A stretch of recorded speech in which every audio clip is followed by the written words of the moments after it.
Her name was Anna Maria Clemson. And Clemson University should commemorate Anna Maria as a co-founder, but currently, she's not really. It's a problem here at Clemson University, as students were enrolled in an institute that has repeatedly misrepresented our history accurately.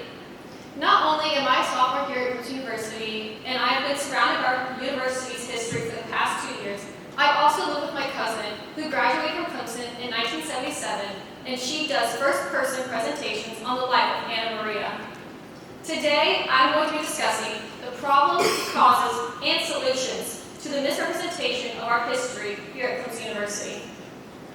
To begin, let's talk about the representation of Clemson University's founding and how it currently has several problems. For starters, Anna Maria is not given proper credit, let alone credit at all, because in order to find her on our site at Clemson University, you have to go and look for her specifically. It is noted in a book called Legacy of a Southern Lady, on January 21st, 1872, Anna alone gained official ownership of Fort Hill Plantation. It is also important to note, in the same book, Mrs. Clemson was among women where her distinguished father was among men. Now, just to bring you up to speed, Anna Maria's father was John C. Calhoun, whom I'm sure you've all heard of. Next, let's also discuss where on Clemson University's page, it is stated that Anna Maria is given credit as a co-founder, but that's only upon further look when you are specifically searching for Anna Maria. When you first Google search for Clemson University's founder, you are only given Mr. Thomas Green Clemson. As well as, when looking at the Clemson story on Clemson University's page, Anna Maria is not mentioned at all. You will see not her name anywhere.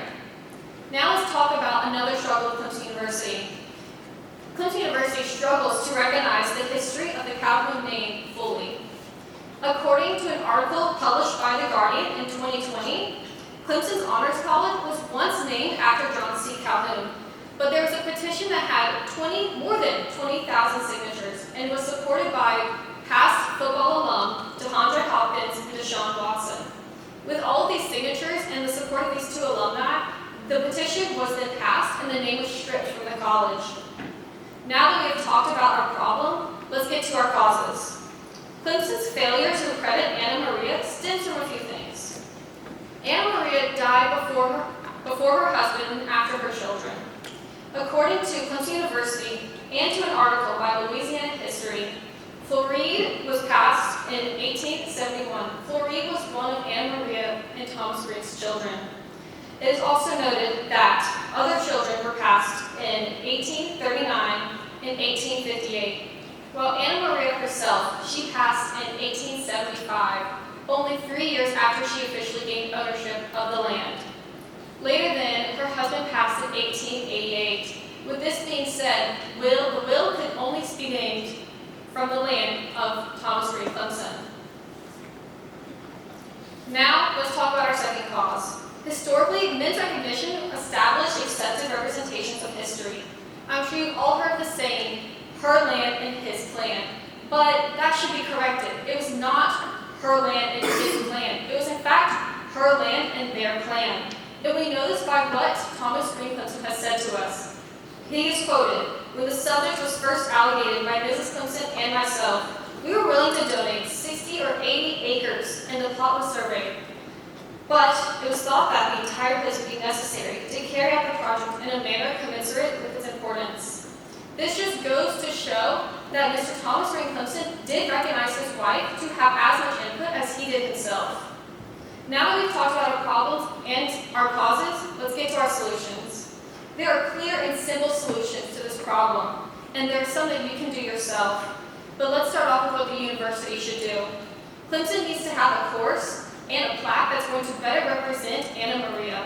Our course, well, that needs to be attached to our CU 1000, which as students here at Clemson University or faculty members, you understand that it is required by us to take. There should be an introductory portion of it where we are given a brief summary of the history of Clemson University, but they focus on the women. But there should be a more detailed course in our history department that has a very specification on the women and who laid the foundation of our university. It was not just Anna Maria who has been forgotten in our history. There were multiple women who take part in not only the original purchase of this land, but then being passed down to ultimately giving us what we know to be Costa University today. According to Legacy of a Southern Lady, there ought to be a monument erected to her memory. Speaking about Anna Maria, when walking around campus, you will see that Anna Maria is nowhere to be found. The only place you can find her is with her husband. There is nothing on campus that is just for Anna Maria. And I find that personally to be quite disappointing in everything she went through in life, but to still give us this institute. Now, there are things that you can do on your own. Now, I'm sure you all have heard of our Fort Hill house. So that's actually Anna Maria's home. And you can go and visit the home any time of the day. You can look online to see their hours that they are open. But on top of that, there's a book called Legacy of a Southern Lady, written by Anne Ratliff Russell. And she is an amazing author. And this book, actually, it contains the journal entries of Anna Maria in her life. On top of that, whenever you go to the house, you can actually learn a lot of information about their lives. And I encourage you to, after that, go and talk to your peers, spread the word, because we can use this to our advantage.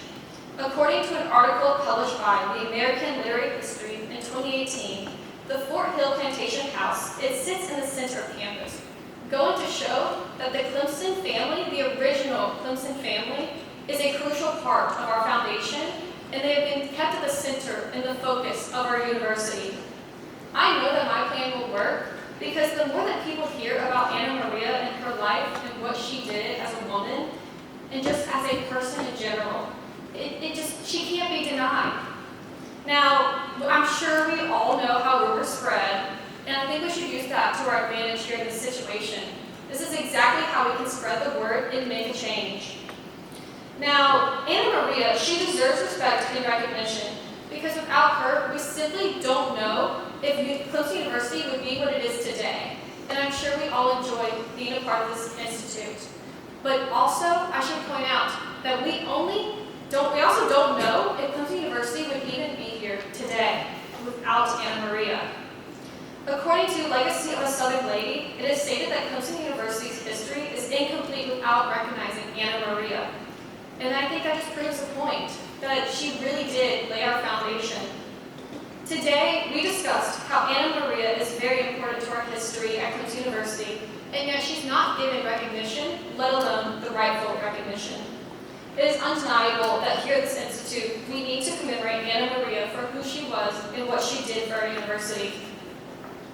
Today, I'm going to leave you with a question. Are you going to be the person that allows their ego and pride to take recognition away from others? Or will you be the person that understands sharing recognition doesn't take away from your own contributions? Thank you.